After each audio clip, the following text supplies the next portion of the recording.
Hi and welcome, folks. This is Moving Beyond High Performance with our guest today, Rob Paterson. I'm Gary Ryan from Organisations That Matter. So welcome and thanks for coming along. Really appreciate you coming along, folks, and good to hear that you're able to hear us nice and clearly as folk have been coming into today's interview via webinar. So we'll get on to Rob in just a sec, but just a quick reminder that Organisations That Matter, I work with high performing leaders, their teams and their organisations, and I help them move beyond being good. It's one thing to be good at what you do, but it's a whole nother level to be excellent or outstanding or great at what you do, and that's the gap that I work with people that are moving beyond being good at what they do to being outstanding at what they do, and that takes me across lots of different industries. So let's get straight to it and welcome our guest here today, Rob Paterson, Ironman Rob Paterson. How are you, Rob? Yeah, I'm great. Thanks, Gary. Thank you for giving up your time to have a chat with us today, and we're really excited about the lessons about high performance from the journey that you've had. And as folk can see there, you're in your very snazzy wheelchair, and I'm interested to know, Rob, how fast can you make that chair go? The hand cycle is the one in the top picture, so that's the bike which has gearing. I try and sit on around about 23, 24 k's an hour for the entire 180 kilometres of the Ironman. That's kind of my aim, to sit on that pace. And the race chair, which is the one I use for the run leg, which is the one in the bottom picture. Yes. Doing a marathon are just over 2 hours. So generally sit on about 20 k's an hour or just under. Okay. 20 kilometres an hour. So there's not a great deal of difference between the speed on the two different apparatus. No, no. Well, with the longer distance, I mean, the marathon's only the 42, and then you've got 180 on the on the bike. So if I was doing a shorter distance bike, I'd try to be up around the high 20s. And the good bike riders, like a mate of mine, Alex, sits on 30s, 35s when he's doing stuff. So they can really push him along pretty quickly. Now, you're obviously in the depths of training for the World Championships in Hawaii, the Ironman Championships in Hawaii in October, which are literally we're down to counting down the weeks. So how many hours a week are you training, Rob? This week I do 20. So my big weeks are around 20, 25 hours. A smaller week at the moment is probably 15. So I've got 5 weeks to go till I fly out and 6 weeks till the event. Yep. My last week will be a taper week, so I won't be doing too much between the flights, getting over there, just making sure I'm staying reasonably fresh. But the next couple of weeks will be around the 20, 25 hours a week of training, probably for the next 3, and then maybe a little bit lighter on the 4th, and then taper down into the race. Now, an important part of today's interview is that is highlighting that effectively you're an amateur with this sport, and it's not the only thing that you do. That you're also the director of the Ashwood Core Trainers. Do you want to tell us a little bit about Ashwood Core Trainers? Yeah, it's a personal training and group fitness studio over in Ashwood in Victoria, in Melbourne, and I run group fitness classes and do personal training, one-on-one training, and a couple of 1-on-2 sessions, but generally it's 1-on-1, and then the group fitness groups between 8 to sort of 15 people. Do general core strength training work, a bit of a mix of strength and cardio in the classes, so yes. Do both. And just generally my clientele is a little bit older. It's sort of around the mid-30s to mid-40 age range. So I do a lot of mobility work too as well, joint mobility, to make sure that they've got the movement and range that they need to do some of the exercises we do. But they all work pretty hard and try and keep themselves fit. And it's really nice to be able to have a community to work in, and a group of people who are interested in their health. They're not necessarily going to, maybe be running a marathon or doing anything over huge volumes, but they want to just keep fit and be able to play with their kids and do all those kind of things. So it's a great group to work with. And folk can learn more about Ashwood Core Trainers from www.coretrainers, one word, that's coretrainers.com.au. Core Trainers is CORETRAINERS, so www.coretrainers.com.au. And how long has that been in operation for now, Rob? Business has been there for about 8 years, and I bought it about 2 years ago.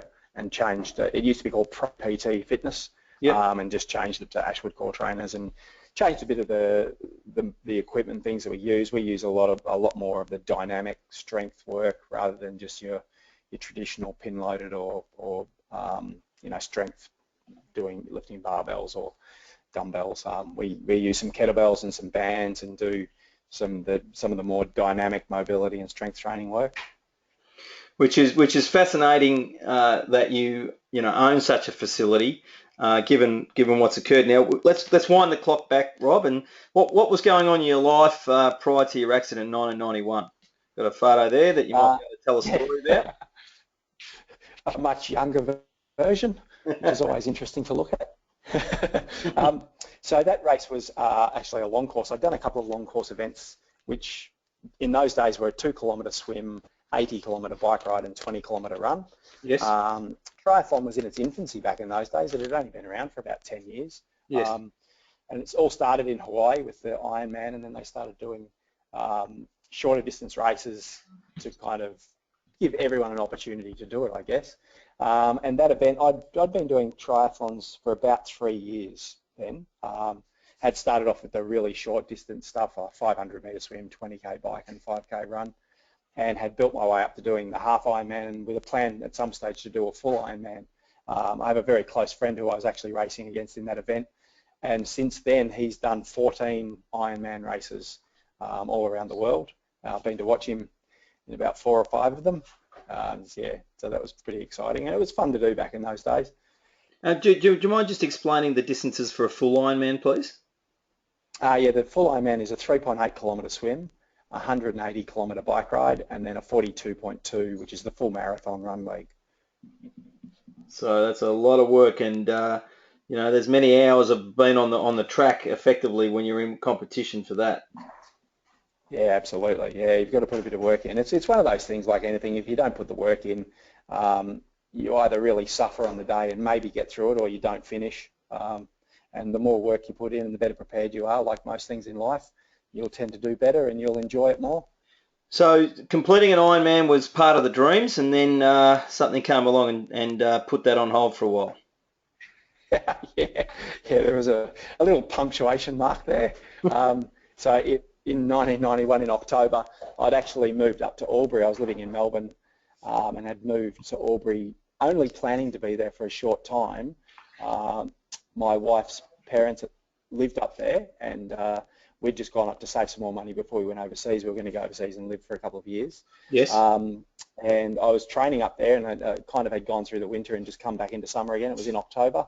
I was out on a training ride one morning on my bike and got hit by a semi-trailer on the Hume Highway, doing 110 k's an hour. Wasn't one of my better tricks, but No. the net result was fairly serious. 6 months in hospital. I had a month in intensive care, which was quite serious, obviously.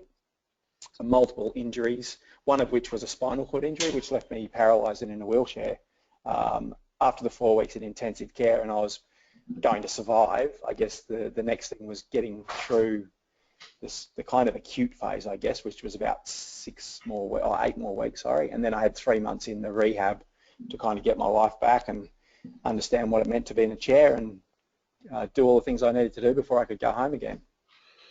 Yeah, Cassie asks, what was it that kept you motivated during your crash? And then how long did it take you to regain your optimism? Even just now, you've sort of laughed off and you said, not my greatest trick. You made a bit of a joke of the fact that a semi ran you over from behind at 110 kilometres an hour. And knowing you personally, one thing always comes to mind when I think of you is the smile on your face. And, for many people would probably find that hard to understand because you've got a lot to not smile about, but you do smile. So I'm interested in your thoughts on Cassie's question about, once again, what was it kept you going and motivated after your crash in 91, particularly in the short term, and how long did it take you to regain your optimism? Yeah, great question. I guess the initial things, for the first 4 weeks when I was in hospital and in the intensive care ward, I was in an induced coma, so I don't remember any of it. No. And I had family and friends around me who lived through what was a very, very difficult time. And I kind of woke up on the other end and thought, oh, well, this is not great, but didn't have to go through the heartache that they went through. So I guess some of the first things were just around that support that I had and the people around me, and thinking, oh, well, I can't sit around and whinge about this, and it's not my nature anyway. I'm fairly pragmatic, and also I am optimistic. And so I thought, well, okay, I just want to, what's the next step? And it was always one of those things that I'd played sport from a very young age and always been someone who internally set goals and set myself challenges. And that was probably the first thing, was just, okay, this is what it is at the moment. What's my next step, and how do I go about doing everything I can do? And it was interesting, I was speaking to someone about it recently and saying, you know, even in the next 8 weeks, I went from a stage of 4 weeks of being totally helpless to some degree. I couldn't do anything. And even in the next 8 weeks, it was very limited the amount that I could do to get myself well, because I had one of the injuries was a very severe pelvis fracture, which was broken in 7 places. Right. And as a result, I had an external fixator, which is a frame that's outside your body holding it together. Yes. Which meant I had to lay flat on my back for 12 weeks. So the first 4 and then another 8, I wasn't allowed to move, couldn't move myself. I had to be rolled by the nurses. So it was very limited in what you can actually do. So, you know, the mental side of just trying to be strong and just planning what your attack's going to be to get yourself well again. So that was kind of the first steps. I don't think I ever lost my optimism. I had that naturally. I had good support within the family and friend network. And so it was all about just dealing with what had happened, and it's kind of easy to say, you know, and it's a lot different to do, but I was able to stay pretty optimistic and just kind of set myself those little goals of, okay, what do I do next? What do I do next? And I guess one example was when I actually got into the wheelchair, I had a physio that I used to work with. Yes. And she'd have a range of things that she'd have to have me do, you know, work out how to get in and out of my chair, get up a step, downstairs, all sorts of different things. And she would set up a couple of hours of work for me, and I'd do it in 10 minutes and go, okay, what do we do next? And she'd just laugh and say, okay. She'd jump in another chair and we'd race around the hospital, which was over in Heidelberg. It was quite hilly, so we'd just race up and down the hills. Right. And that was kind of, you know, part of my strengthening and getting better. So when you said race around the hospital, you actually mean not around the corridors of the hospital, you mean actually physically around the hospital? Because I know the Austin Hospital in Heidelberg, and that is a very hilly area that's around. So you were literally, so how many weeks after the accident are we talking here? This is 12 weeks after was when I first got into a chair. Yep. Right, I had another 12. I had 3 months in the hospital, in what they call the rehab ward, and that was where, yeah, just do it. And it was literally doing that, pushing myself up and down the hills of the Austin Hospital just to get stronger and, yeah, get back on track. You know, again, I know you recognise this. It's one thing to say it and another thing to do it. But you know, trying as an able-bodied person to imagine being flat on my back for 12 weeks, knowing that I've been paralysed from the waist down, and knowing I've got this structure hanging out my body, putting my pelvis back together. That's a long time for your mind to be thinking, and so I'm interested about how you know, and you might not be able to remember, so that it might be a mute question, but I'm really interested about how you kept your mind focused when really every second could take such a long time under those circumstances. Yeah, there were some days that seemed to go a little bit slower than others, but I guess one of the really early things that I noticed, and I'm an observer of life, as you know, Gary. I tend to watch things and make observations of people, and I'm quite interested in human behaviour and why people do the things they do. Mm-hmm. So having seen other people in the ward, so I'll give you an example. It was around mid-November, early December, and they were moving some people around within the ward that I was in, and I kind of was talking to the nurse and said, oh, what's going on? She said, oh, we've got to make some beds available because we're going to have diving accidents. So they know that come that time of year, they're going to have people who dive into shallow water and break their necks and come in, and it's like clockwork. And so there were a number of people that came through, and I was literally, if people can remember, there used to be a television commercial with a guy with a halo around his head. He had drill like this thing around his head with these drilled into his head and a brace on his neck holding his head stable. I had people sitting in beds across from me who looked like that. And the relativity of that, I'd been hit by a semi-trailer at 110 k's an hour and was going to be, for all intents and purposes, better off than they were. Yes. People who'd fallen off ladders and broke their neck, who were going to be confined to wheelchairs and only able to move, limited arm movement and no body movement for the rest of their life, and be under care forever. So I could see that, and I could straight away kind of think, well, I'm lucky. If you can put it into context, I knew that I was fortunate that I initially hadn't died as a result of my accident, but also the end result wasn't going to be anywhere near as bad as it may have been had I broken my neck, and it could have quite easily happened in the way that my accident was. So I guess I could just look at that and just see the relativity of life, and sometimes things are worse. Some high performance lessons that I've just taken from what you've said there, Rob, are about being realistic about your current situation. It is what it is, right? As in your case, as horrific as what it was, that was the situation. But your attitude was one of, well, what's the next step and what can I do? Which initially was limited to fundamentally keeping your mind positive for that 12 weeks when you were effectively on your back in traction and really couldn't do much for yourself. But then when it came to ending that 12-week period, it's, the way you told the story, the next step was getting into the chair and then learning how to manage the chair. And then so my next step was, okay, how do I do that quickly and how do I build up my strength to be able to move this chair around, which is now effectively part of me when I'm in it.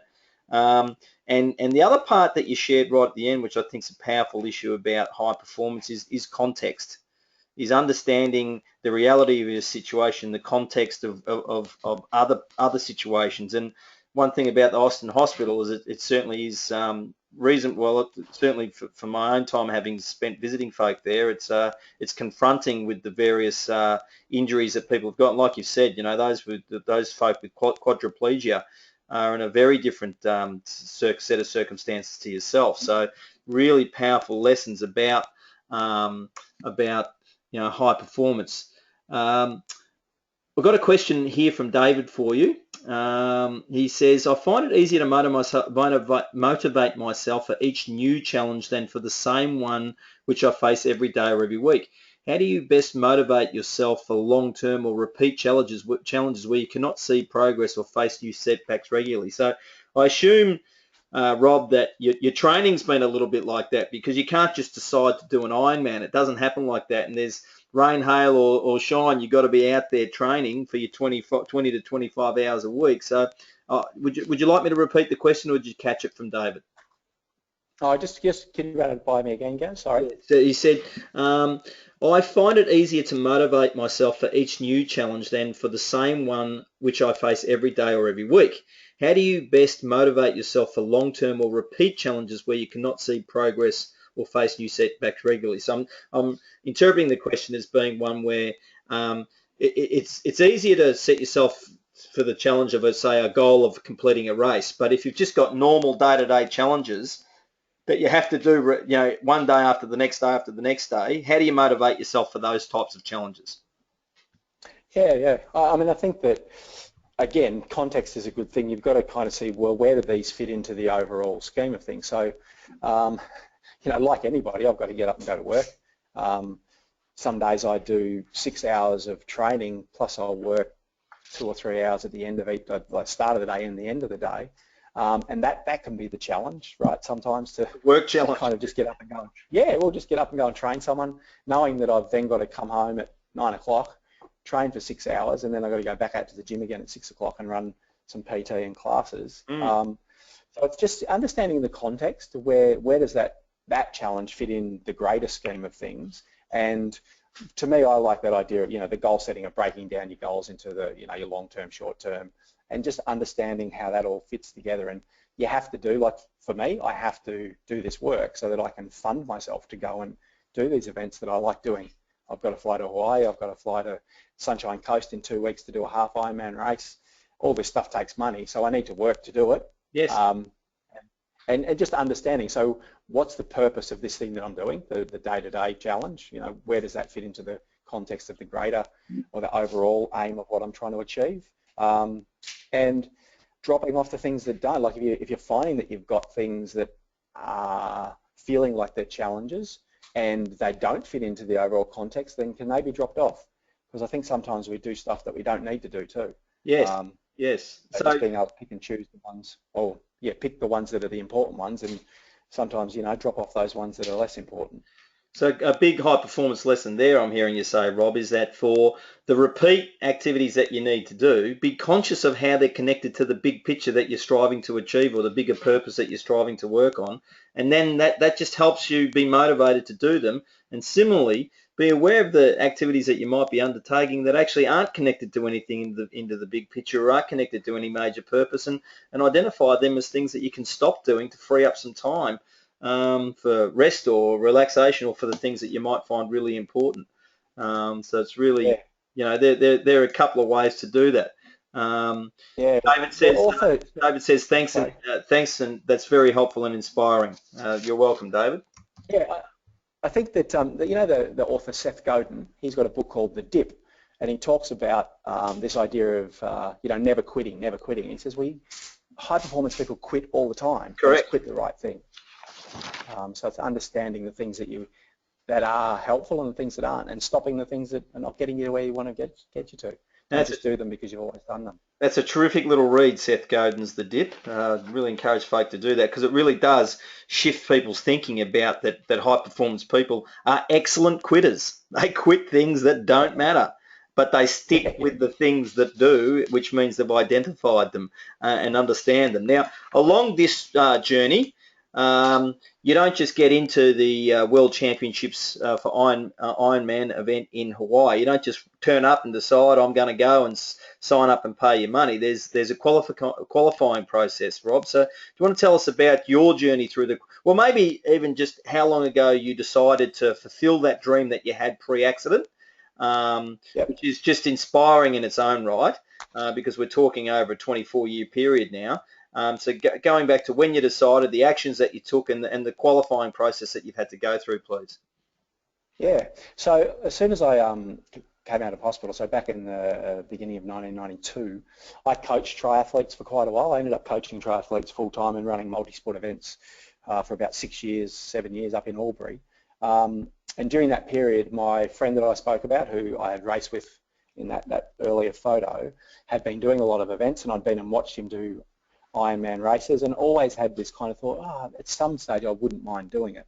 And around 3 years ago, all the, I guess the stars aligned, and I had the opportunity to actually do the training and put in the work, and I kind of thought that I actually gave myself 57 weeks from the Busselton Ironman.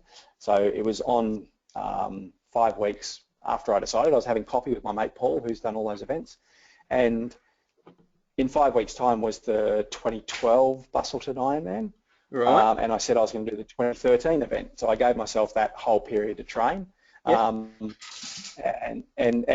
basically, so the qualifying process is that in Australia there's only one event you can qualify for Hawaii, and that's in Cairns. That's in June. The Busselton Ironman is probably an easier event as far as the distances go because it's flatter. And I spoke to someone who'd done it in a chair, and they said, if you want to do one to start off with, Busso's a good one to do because it's a flatter course and it's a bit easier to do. So I kind of had planned to do that one, and then 6 months later do Cairns and hopefully qualify for Hawaii through doing that. Which was do you want the story about? Yeah, so 2013. And then 2014 for Cairns? I did Cairns in 2014, and I was racing against a guy from America who'd come over. There's only one qualifying spot available, so you basically have to win the category to qualify. Okay. And after 13 and a half hours, he ended up beating me by just over 2 minutes. So, okay, so we'll come back to that one. So, what happened with Busselton for your first go at the Ironman distance? Yeah, so after training for 12 months, I'd had hired a house. I had 5 or 6 friends come over with me. A big event. It was going to be my first triathlon in 21 years. I hadn't done any other events leading up to it. I had planned to do that race as my first one because I just thought, oh well, start off with a So, bang. folks, just as a recap, that's his first event in 21 years, 3.8 kilometre swim, 180 kilometre bike ride, and that's the bike that you can see, the hand cycle that you can see on the screen right now, followed by a 42.2 kilometre marathon in his race chair. So that's what Rob's talking about. Keep going, please. Um, and so I felt like I was pretty well prepared and hadn't had any major injuries or issues while I was training for it. I got through the swim pretty well. So the swim at Busselton goes out around the jetty, and the jetty is actually 2 kilometres long. So you swim out to the end of the jetty, go around and come back in. It's quite an interesting swim, and people can walk out and kind of watch it the whole way. And I did see a little shark. It was only about 2 foot long, but was swimming along underneath me while I was out there. But there were 2,000 other people, so I wasn't too concerned. You had to be pretty lucky, right? So he got through the swim pretty well, and he did a good time and jumped on the bike. And the bike was 3 loops. And after the first loop, which was 60 k's, I started getting some pain in my shoulder. Got through the second loop at 120, and it was really starting to get painful. And I thought, oh, this is not great. And another 20 k's on, so 140 kilometres into the 180 kilometre bike ride, I couldn't lift my arm anymore. What had happened was I'd inflamed my shoulder. And it just got so bad that it stopped my arm being able to move. And I was getting slower and slower and slower on the bike. And, having all my friends over there and having trained that long, it got to the point where I had to make the decision whether I kept going or not. And it was a tough decision to make. So I just decided, well, my long-term health is far more important. I didn't want to damage something that was going to impede me Just getting around day to day in my life, because my arms are pretty important. So I decided to withdraw at the 140k mark of the bike in Busselton that year. And that's what they call a DNF, a did not finish, and no one wants to see one of those next to your name. So that was a big challenge, quite a speed bump to hit at that point in time. Now, once again, though, those high-performance lessons of being realistic. My shoulder, I can't lift my arm. The next step is I've got to make a decision to make here. What can I do? Well, I can make that decision. I can be pig-headed and I can move on and potentially cause myself an injury that's going to affect me just getting around. So that's the context that you put before. Or I can actually have the courage under these circumstances to recognise what's going on, be realistic and make the right decision for now and slightly adjust my longer-term plans. Is that fair to say? Yeah, absolutely. And look, in life, the right decisions are often hard.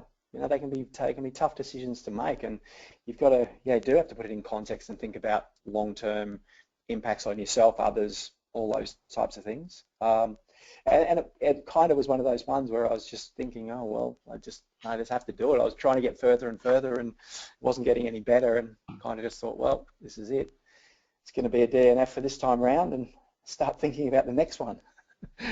And look, one of the things in my work I teach people, Rob, is to not attach their identity to their successes and failures in life, because success and failure is a combination of what you do or don't do, and sometimes a bit of luck or unluck. And if you attach your personal identity to your successes and failures, you actually set yourself up for a big downer when things don't quite go well. Like, okay, you got DNF next to your name, but that doesn't mean you're a failure.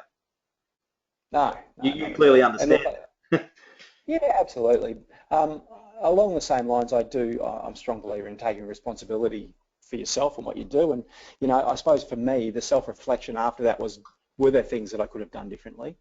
Because I knew that I was going to have another crack at another event, and you don't want to make the same mistake twice. So while you do look at it and think, well, I don't, just because I didn't do that doesn't mean I'm a failure, and that's absolutely correct.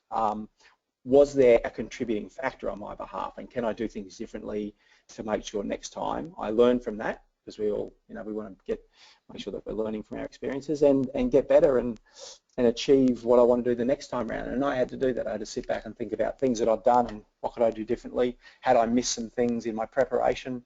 And even though it was over a year, it was the first event, and there were probably a couple of little things that I could have done differently that may have meant that I didn't have that injury. Yes. So it was just that learning experience as well, and all to make sure it didn't happen again. It's fascinating, Rob, that every high performance person I speak with, they always talk about their lifelong attitudes about learning. They take the bumps in the road, but they always go, what can I control? What can I learn? What could I do better? And then they get on and roll the sleeves up effectively and discover those things and adapt and learn. They never ponder the things for too long that haven't quite gone their way. They just look straight at them, as you have done so as a learning experience. Now, so we get to Cairns the first time, 2014. You get done by 2 minutes, so you're still not got the dream lined up just yet. Come 2015. Yeah.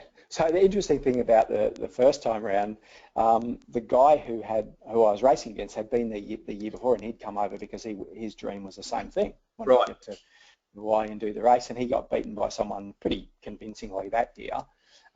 So strangely enough, I actually didn't feel that bad that I'd got that close, but didn't, because he was going, and I kind of felt good for him, if that makes sense. Yes. And really thought, oh, well, I'm going to get another shot at it. It's not the end of it for me. So that was that year, and then I just got back and did a couple of other events and thought, okay, so what do I do to get stronger for the next year, to make sure that I'm better prepared, that, given the opportunity, I can get through it again. And so just had basically another year of racing. And it's not like they're the only races that I'm doing. I'm doing other short course events and all sorts of stuff, and it's really enjoyable. I mean, I do it because I love racing. At the moment, I'm kind of, after this race in Hawaii, I'm going to do more of the half Ironman distance, which is exactly half the full distance. Yes. Yes. And concentrate more on those, because you don't have to train quite as much, but they're still around 4 to 5 hour events, and there's still a good challenge. And I kind of like that longer distance stuff. So that's sort of the next step. So yeah, just got back on the bike, got back training, got a different coach. I'd been coaching myself and talking to some other people, but I got a coach on board who could tell me what to do, and I could just do it because I am very compliant. And that helped as well, just to prepare myself for Cairns the second time around. Well, it's interesting, I talk about through Yes for Success, as you're aware, about having a personal success team. And again, people who are achieving the success and the life that they desire, they go and get coaches. They go and get people to help them to improve themselves. And, despite all of your experience and the work through Ashwood Core Trainers, you still went and got someone to help you with some expertise and to provide us some support. And I gather during the race too, even just getting out of the wetsuit and into your different gear, you've got to have some support folk assist with that as well. Is that right? Yeah, absolutely. So getting in and out of the water, especially, and I do get people to help me just with the wetsuit. Generally, after that, getting off and on the bike and in and out of the race chairs, I can do by myself. So just having someone there to talk to is always nice as well at the end of those longer parts of the event, just to switch off for a few seconds before you head out again when you go into the transition. That all helps. So this year in Cairns, my coach was actually there with me. Right. Yeah, so and for the run leg, he rode a bike in front of me, because by the time I got to the run leg, it was just starting to get dark. So it's a 3-loop run course for the 42 kilometres on the run, and after about halfway through the first lap, it's reasonably dark, and there's a lot of people on the course. So he was basically riding along on a bicycle in front of me with a light, and I had a light on my race chair, and just making sure that people weren't getting in the way as we were coming through, because I'm also going a fair bit faster than most people at that point in time. Yeah, you're going probably twice as fast nearly. And was there someone else that you had to compete against again this year, or did you have a clear mind going into the race, given was there any others in the race category this year? Yeah, no, there wasn't this time. So I didn't know until I got up there, basically, Yes. because people can enter until the last week. Yep. So I didn't actually know that there wasn't going to be, but it ended up that I didn't have to race against anyone, which kind of worked out okay, because I had a little mechanical problem on the bike which slowed me down a bit, and I also crashed the race chair on stage. You've had enough crashes. Yeah, I know. It was kind of funny. At the foreshore at Cairns, there's a big open area where the main road is, and there were people sitting in the pub along there, and they'd been there all day cheering the competitors. And I'm flying along, and because Craig was on the bike in front of me, I kind of wasn't paying attention, and I hit a median strip and went up and sort of went over the top of it, landed, went up onto one wheel and put my hand down. I couldn't hold myself, and basically ended up like a turtle upside down with the race chair still wrapped, with my legs still tucked into it, up above me. Oh, no. And then And some people ran off the street and helped me, lifted me, tipped me back on top of it, and the whole crowd in the pubs are, yeah, lift their hands up as Well, I took off again down the road. if you're going to have that sort of crash, you want to crash in front of a pub, let's be honest. Yeah, that's right. Where else would you want to do it? Now, actually, George asks, how can we become better resilient and what kind of scaffolding might this entail? And I suppose he's talking about what sorts of structures can we put around us. Have you got any extra comments that you might have for George's question? So again, it was how can we become better resilient and what kind of scaffolding might this entail? Yeah. Look, one of the things that I speak about is the strength around you, and just understanding who it is that's around you that you can call upon when you need to. Yes. I think that that's pretty important. So the initial, the first thing is having that inner strength, but Stephen Covey in his book, 7 Habits, talks about that emotional bank account. Yes. And building that up with those around you, whether it's your friends, family, whoever it is, mentors, and being sure that you understand the strengths and weaknesses of those people and you can call on them when you need them. And I think that that's really important. So understanding your own inner strength, where your strengths and weaknesses are, and where you need to pull in other people to help you when you need that. And also that idea of the emotional bank account. If someone calls you 5 times to have a coffee and you knock them back, don't think that they're going to be there when you turn around to call them. Yes. So yes. making sure that, you've got to give to get, and that idea of the emotional bank account, that you are giving people your time and your love so that when you need it, they're there for you. I think that they're important things. And just in terms of, people helping you, Rob, like it's also, and your story really highlights this, I think, is that being willing to allow people to help you when that's the right thing to do. Obviously, when you were initially recovering from your accident, there wasn't much you could do for yourself, and you had to mentally, as much as anything, allow people to help you. And as you got your strength and got your functionality, you were able to do more and more for your health, for yourself. But having that willingness to be able to allow people to help is a very powerful high performance attribute that folk tend to have. Yeah, absolutely. It's one that, I needed to learn. I wasn't necessarily good at it beforehand. Having been someone who'd always looked after myself from a very young age and done things for myself, it was actually quite a thing that I needed to develop, probably more so, because I was always quite capable and able to do whatever I needed to do and all that kind of thing. So I guess part of that, the early journey in the accident was then, just relaxing and letting people help you where they need to, and I guess I've become better at that and better at asking people for help. I'm still a bit pig-headed at times, but I try. Well, that's an attribute too, just having that, you might call it pig-headedness, but also it's really focused. And in fact, just this morning, in terms of George's question about resilience, I was listening to a rerun of an interview between Anthony Robbins and Dr. Wayne Dyer, who's just recently passed. And Wayne Dyer was the author of Your Erroneous Zones and Pulling Your Own Strings, and his book in 1976 that he authored called Your Erroneous Zones has sold over 35 million copies. And it was really interesting that on this idea of resilience that Wayne Dyer shared that, if you look at across all the things that can occur in a day and the ups and the downs and all of those sorts of things just on a daily basis, he says this quote, "Successful people recall the good," unquote. And I think that's certainly a message that's been coming through in your story, is that you focus on the good and you understand and be realistic about the bad, but you focus on the good and keep going. And clearly, as this illustration or this picture shows, it would have been a pretty nice feeling going across that line at 13 hours, 47 minutes and 52 seconds. What was that like? Yes, that was pretty good. I was actually a little bit faster than that because that was the start time for the pros. We left about, I think, they might have been 5 minutes ahead of me or something. But yeah, no, that was pretty good. That was this year, and it was a tough event. The bike was tough because I had a mechanical issue and struggled up the hills a bit, which actually fatigued me. And my run ended up being a bit slower than the year before. But also I knew that I had to finish, so I wasn't going to, knowing that if I finished I qualified, I wasn't going to just wipe myself out for the sake of trying to be 5 or 10 minutes faster. But it was an amazing feeling getting to the finish line and crossing it and knowing that I was going to be going to Hawaii in October.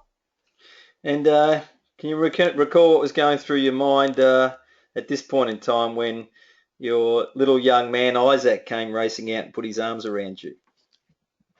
Yeah, so that was actually the year before. That was in Okay. 2014. He was up there watching the race. He didn't go again this year. It was interesting. One of my mates was up there. He's in the photo of where I'm getting carried out of the water. Right. He's a good friend of mine, and he came up and was one of my pit crews for the whole event. And just after this, he said to Isaac, he said, "How's your day been?" And Isaac said, "It's been the best day and the worst day of my life." Because it had rained solidly for 13 hours. Oh. He'd been out in it and been tired and emotional. And someone else turned around and said, "Oh, your dad probably knows how you feel." But it was fantastic to cross the line and have him there to see me do it, because I think, role modelling is important, and that's something that he'll always remember. And it's important to me, health and physical activity and doing things. I've always been the same when it comes to that sort of thing, and I think that it's important to me that I role model that to him, and he understands it. Maybe not to the same extremes, but that you can do anything you want if you set your mind to it. Oh, and you're no doubt an example of that. I mean, again, I think all of the folk listening in who are able-bodied, I've just recently finished reading the book Playing On by Neil Saxey, who still today holds the record for the worst injury sustained in VFL, AFL, Australian rules football history, when he broke his neck playing for the Footscray Bulldogs in a game against Fitzroy in 1975, and became a quadriplegic as a result. And it's amazing, Rob, listening to you. I mean, he spent time at the Austin Hospital just like yourself, and he was one of those ones with that scaffolding coming out of his head, however, opposite you, and as you described it earlier. And his lessons have just been so consistent with what you've been saying today. It's a really powerful book in terms of just those lessons about being realistic, focusing on the next step, what can I do, understanding context, learning from the experience, and getting on with life and still living it, just as you've done. And obviously having Isaac there to live it for is pretty powerful. And I like to share with folks that you do have an opportunity to share to share in this experience with Rob, because he is self-funding this trip. And as a result of that, he's looking for some support from folk, which is one of the reasons why I wanted to get on board and interview him and do my little bit to help out. And if you go to www.mycause.com.au/page/105811/Rob's Hawaiian Ironman 2015, you'll see where you can also support Rob and help him out. And in Rob's true fashion, it's not just about him. He's also got an opportunity for folk to be able to help out with Ladder, which is about tackling youth homelessness. So, Rob, do you mind just telling us a little bit about Ladder and why you decided to sort of support them as well through this effort that you're doing for the World Championships in Hawaii? Yeah, sure. I guess part of my background has been involved in coaching Australian rules football for about 20 years, and I was coaching at the University Blacks, and an ex-AFL player came, a guy from Essendon, came to start playing there, Mark Bolton, and he's the CEO of Ladder, and it was the first I'd heard about it, but it's an organisation that's run by the AFL Players Association, and all AFL players donate a percentage of their salary to Ladder as part of the enterprise agreement. And the group look after homeless youth, generally aged from about 16 to 24, and help them get back on their feet. They've got some apartments that people can go and live in to help them get back resettled again. They help them with further education, with employment opportunities, and just generally helping them either get back to their homes or to find some good accommodation for them into the future. So it's a really nice organisation. I think they do some great things just locally, and they're an Australian-based organisation and started in Melbourne. It was started by a number of AFL players that I think they first started working some of the soup kitchens in the city and helping out, and they kind of saw that there was a group of younger people who were around the same age as they are, people who were around that 18, 19, 20, and that's when these guys are getting drafted and going to play AFL football, and these people are homeless and fighting for their futures, and they kind of saw that they want to do something about that, and that was the reason that I got involved with them, and thought that, oh well, if I can do something to help raise some funds for them, that would be a fantastic thing. So I've added them to as my charity partner for the Ironman. And no doubt they'll be highly appreciative. And just again in that story, folks, we're hearing that Rob, despite his injuries, has been involved with coaching Australian rules football, literally out of his chair for over 20 years of direct involvement. And the University Blacks football team based out of Melbourne University were playing in the highest grade of the amateur football here in Victoria. So it's a wonderful achievement for Rob to have been involved with that. Folks, you've probably heard us a couple of times talk about Yes for Success. Well, you can go and find out more about that just by visiting www.planforpersonalsuccess.com, where you can discover the program where you can identify what your future is for you and how you can go about executing that. Just as Rob's been talking about throughout this interview today, he's been very, very focused on his future, and he's been putting plans into place and then going and executing those plans. And your plans can also include how you handle the bumps and bruises that come along the way, quite literally. Rob, I'm just going to go out to the audience just to see if there was any last questions they wanted to ask. So just give you an opportunity for anyone who's got a question that we haven't answered just yet to type that into your box. I got one that's come through here from Ain, and Ain asks, what drives you? We've probably spent 40 minutes talking about that. Is there a quick way to summarise that? I'm generally driven by achieving. I really like to do things. I see challenges, and maybe, you know, a lot of the time I don't talk a lot about it, but I just go and do stuff. I'll say, oh, I'm going to go and, like the Ironman, I'm going to go and do it, and just go and get about setting myself up and getting in the right position so I can go and do it. And I really like that, just personal challenge.